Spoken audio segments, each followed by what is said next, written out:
అంటే ఏ ముహూర్తాన ఓజీ అనే టైటిల్ తనకు మనసులో పడి పెట్టాడో కానీ ఈజీగా స్ప్రెడ్ అయిపోయింది జనాల్లోకి. పవర్ స్టార్ని ఎలా చూడాలనుకుంటున్నావు, నిజంగా ఈ సినిమాలో అలాగే చూస్తున్నాం. ఎలివేషన్స్లో స్టోరీ ఉందా, అదే స్టోరీలో ఎలివేషన్స్ ఉన్నాయా అనేది అసలు నీకు అర్థం కాదు. నాకైతే బుర్రలో అంతా ఎలివేషన్స్, షార్ట్స్, మైండ్ పోతుంది లోపల ఒక్కొక్క సీన్ ఒక్కొక్క షాట్.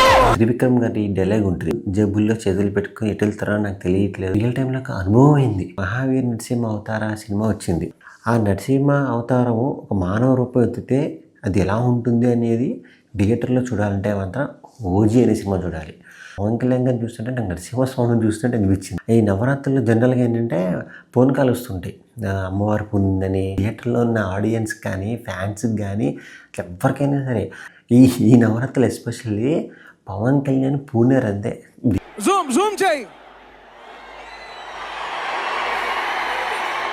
అంతే, ఇదే రివ్యూ సినిమా కూడా. సుజిత్ భయ్యకైతే గుడి కట్టేయచ్చు. దిస్ శివరామ్ డివివి గారి నిర్మాణంలో, సుజిత్ దర్శకత్వంలో, తమన్ మ్యూజిక్ డైరెక్షన్లో ఈ సినిమా ఓజీ అనే సినిమా సెప్టెంబర్ 25 రిలీజ్ అయిన సంగతి మనందరికీ తెలిసిందే. ఈ సినిమా గురించి ఎంత చెప్పినా కూడా ఇంకా కొద్దిగా మిగిలిపోతుంది, అంత బాగుంది. నాకేమనిపించిందంటే మహావీర్ నరసింహ అవతార సినిమా వచ్చింది ఒక 3-4 రోజుల క్రితం. అది అంతా యానిమేషన్ సినిమా. ఆ నరసింహ అవతారము ఒక మానవ రూపం ఎత్తితే అది ఎలా ఉంటుంది అనేది థియేటర్లో చూడాలంటే మాత్రం ఓజీ అనే సినిమా చూడాలి. అంటే అసలు పవన్ కళ్యాణ్ గారు నరసింహ అవతారంలో ఉగ్ర రూపంలో అసలు ఎలా ఉంటారు అనేది నాకు కనిపించేసింది. నాకు ఆ పవన్ కళ్యాణ్ గారిని చూస్తుంటే నాకు నరసింహస్వామిని చూస్తుంటే అనిపించింది. నెక్స్ట్ దసరా నవరాత్రుల్లో వచ్చింది ఈ సినిమా. ఈ నవరాత్రుల్లో జనరల్గా ఏంటంటే పూనకాలు వస్తుంటాయి, అమ్మవారి పుందని, అమ్మవారి పూనకాలు వచ్చాయని అని మనం వింటూ ఉంటాం జనరల్గా. నాకైతే ఈ నవరాత్రులు ఎస్పెషల్లీ పవన్ కళ్యాణ్ పూణే రద్దే.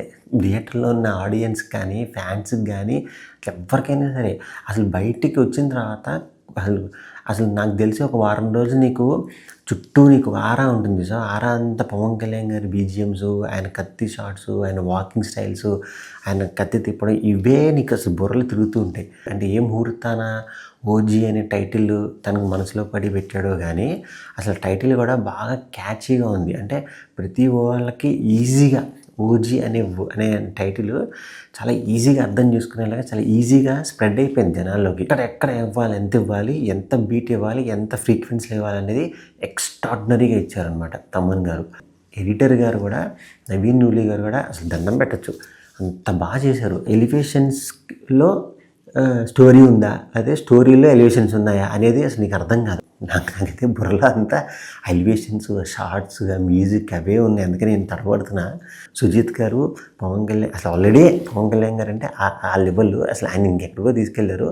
మరి నెక్స్ట్ లెవెల్ హరీష్ శంకర్ గారు బాగా చేస్తారు, చెయ్యాలి. ఆయనకి రెస్పాన్సిబిలిటీ ఎక్కువ పెరిగిందనేది నేను అనుకుంటున్నాను. విలన్ పాత్రలో నటించినటువంటి ఇమ్రాన్ హష్మీ కానీ, రెడ్డి గారు కానీ, అర్జున్ దాస్ కానీ, శుభలేఖ సుధాకర్ గారు కానీ, వీళ్ళందరినీ కూడా చాలా బాగా, అంటే ఎవరిని ఎక్కడ ఎంతవరకు ఉపయోగించుకోవాలి ఆ పాత్రల్లో వాళ్ళందరినీ చాలా బాగా పెట్టారు డైరెక్టరు.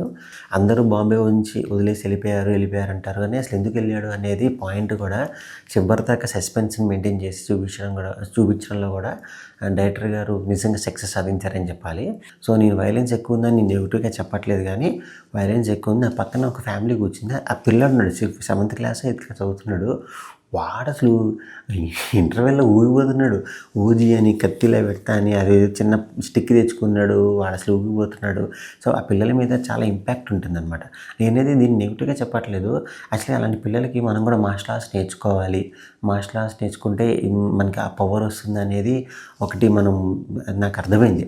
ఆ పిల్లడు అంటాడు, వాళ్ళ అమ్మతో అంటున్నాడు, అమ్మ నేను మార్షల్ ఆర్ట్స్ నేర్చుకుంటాను, కరాటే నేర్చుకుంటున్నాను అని చెప్తున్నాడు అనమాట. నాకు చాలా బాగా అనిపించింది. అంటే నెగిటివ్గా పోకుండా పాజిటివ్గా తీసుకుంటున్నారు పిల్లలు కూడా. అదొకటి నాకు చాలా ఇంట్రెస్టింగ్ పాయింట్ అనిపించింది. అండ్ పవన్ కళ్యాణ్ గారు చాలా సినిమాలు నటించారు, కానీ ఈ సినిమాలో మాత్రము ఎక్స్ట్రాడినరీ, అంటే అది ఆ పదం చాలా తక్కువ, అంతకంటే పీక్స్ రాదు. ఎందుకంటే బేసికల్లీ ఆయన మాస్టర్స్ వచ్చు కదా. సో ఆయనకి ఇష్టమైన మాస్టర్స్కి తగ్గ పాత్ర ఆ స్టోరీ లైన్ కూడా అలా ఉంది కాబట్టి ఆయన అసలు సూపర్గా చేశారు. ఒక సినిమా రిలీజ్ అవ్వగానే ఏమవుతుందంటే ప్రేక్షకులు ముందు రేటింగ్ చూడంటారు.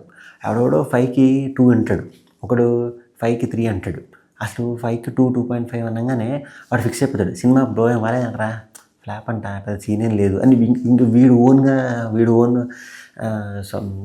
తయారవుతాడు. సో అందుకని ఏ సినిమాకి కూడా నాకైతే నా పర్సనల్ ఫీలింగ్ రేటింగ్ ఇవ్వడం అనేది కరెక్ట్ కాదనిపిస్తుంది. రేటింగ్ ఇవ్వడం వల్ల కూడా కొంతమంది ప్రేక్షకులు థియేటర్ దాకా రాలేకపోతున్నారు. అంటే మనమే రానివ్వట్లేదు, మనం రివ్యూస్ ఇచ్చేవాళ్ళు రానివ్వట్లేదు.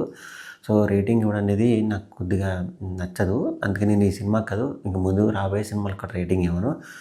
ఏ సినిమా అయినా కూడా, ఏ డైరెక్టర్ అయినా కూడా, ఏ బ్యానర్ వాళ్ళైనా కూడా సినిమా ఆడాలి, బాగుండాలి అనేది తీస్తారు. ఆ తర్వాత వాళ్ళ దృష్టం.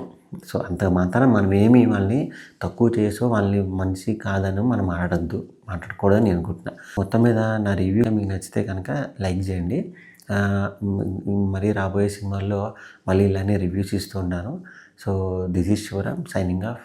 Thank you for watching this video.